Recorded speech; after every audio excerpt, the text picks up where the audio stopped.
Clay, how about you tell me about some adventure that you planned and we're really looking forward to playing through, but everything went completely off the rails, whether the characters made it all foobar or you had not considered something which made it way too easy.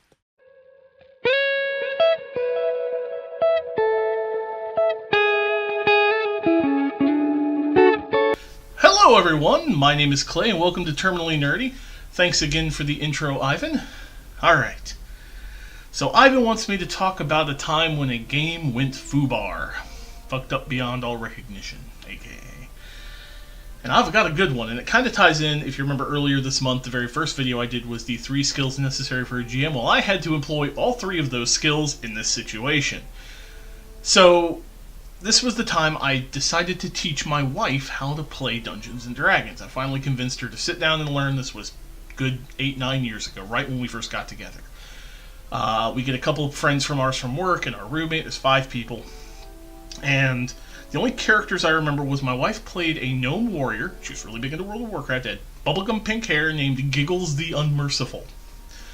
And Giggles the Unmerciful was extremely serious. Little short gnome girl, just like from WoW. Like I said, bright pink hair, super serious. I don't remember what the roommate or one of the coworkers played, but the other coworker, a girl, she played a chaotic neutral bard. This woman is the reason I do not allow chaotic neutral, by the way. So I decide we're going to play an adventure on the border of, in the Forgotten Realms of Cormyr and the Daelins. So there's a border, and they're going to pass through a town called Tilverton. And there's a brief thing in the 3rd edition Forgotten Realms book about how Tilverton is been the site of some sort of magical catastrophe, and it's basically blocked off and people have to go around it. So they're traveling and they reach Tilverton, and I decide that the magical event has created a big black dome. Guards are not letting anyone through, and the guards are trying to sort it out with wizards, and these people need to get to Cormyr. This was a mistake. They were supposed to be delivering a package to Cormyr, and I stupidly made something vastly more interesting and put it in front of them. They wanted to know what the fuck was up with the big black dome. Especially the fucking bard. This is where everything went completely off the rails.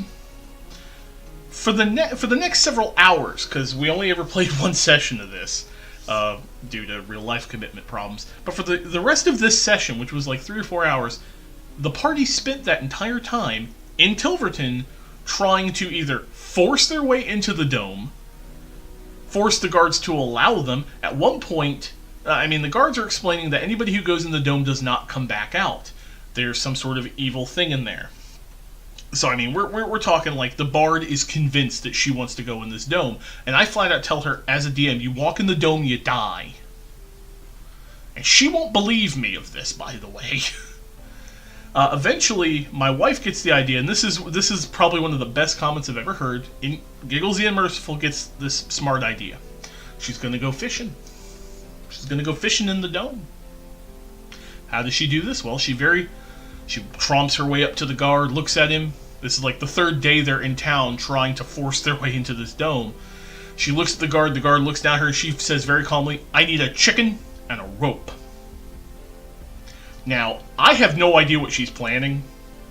I've been too busy trying to play off random NPCs that I didn't plan to play as, guys trying to keep them out of this fucking thing, because they've tried stealthing in, they've tried bull rushing it. They want into this fucking place. The dude and his girlfriend, the bard, they want in. I've done everything short of telling them you cannot go in, which I've always been against and I'm still against. So I refuse to railroad. So I'm trying everything in my bag of tricks to convince them not to do this. My wife gets a chicken and a rope though, and she looks at me, and I have no idea what's happening at this point. I'm just like, I don't know what's going on. I'm just trying to get them to move. And she hurls the chicken into the black void with the rope attached. At this point, I'm like, what the fuck? This is not how I had planned. This entire game has gone off the rails. It's in the country. It's, 20 miles that way. I don't know what's happening anymore. And I decide that something starts pulling on the rope, starts dragging her in. She's not letting go of the rope, and she has like an 18 strength in 3rd ed, so she's maxed out as a gnome on strength. She's strong, and this thing's pulling against her, so it ends up being like half the guard in the barracks plus the rest of the party pulling against whatever's dragging her in. Eventually they let go. And I look, and then I tell her the rope comes flying back out with the edges frayed. Obviously something has eaten it. This does not deter the bard. So, it's getting late, we're about to stop for the night, and the bard looks at me and says, I cast invisibility. And I'm like, what? Because she had invisibility. We're playing higher than first. Like, I cast invisibility on myself, I walk into the blackness. And I'm like, are you fucking serious? And she looks at me and goes, you're not going to kill me. She was wrong. She died.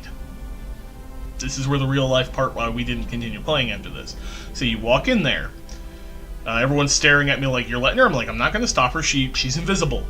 Guards fail all their perception checks. She walks right past them, right into the black thing, and runs into like a challenge rating 20 demon who proceeds to eat her. She's like, what the hell? And I told her, I'm like, well, that was a portal to the 9 hells. Told you you'd die if you walked in there. You didn't believe me. She got really mad. And that was one of the few times that I punished a player in-game, and I don't do that anymore. It's not one of the better memories, but, she wouldn't listen. And I warned her flat out, if you walk in there, you're going to die. There is something in there that is beyond all of you. And she wouldn't listen, so she suffered the consequences. Nowadays, I've gotten good enough, because this was one of the first games I ever ran, to be honest. I've gotten better nowadays that I can just, on the fly, figure out, okay, we're doing this now, are we? Let's do it. And I just roll with it. Back then, I was the newbie GM. I didn't know any better, and I couldn't react. I couldn't deal with the problem. So that was exciting. Oh, it wasn't exciting. I've never talked to her again either. Her or the other guy. They vanished off the face of the earth after this. Alright, Vlad, well, there was my story about the time everything went foobar. So let's see, what do I want to hear from you? How about the weirdest magical item you've ever given to a player or have found? I want to know, like, the weirdest thing that you've had to deal with. Like, either that you gave to somebody or that you found in-game from your own playing. Well, guys, that's it for this story. As always, if you like what I'm doing, hit that like button. If you don't like it, feel free to hit the dislike button. Feel free to let me know what's going on in the comments below. What was the time that went foobar for you, and how did you deal, either as a player or as a GM? If you want to support me on Patreon, link in the description box below. There are new rewards. Woohoo. Hit that subscribe button if you want more stories, videos, reviews, and all that jazz. And as always, thanks for watching. And remember, stay nerdy!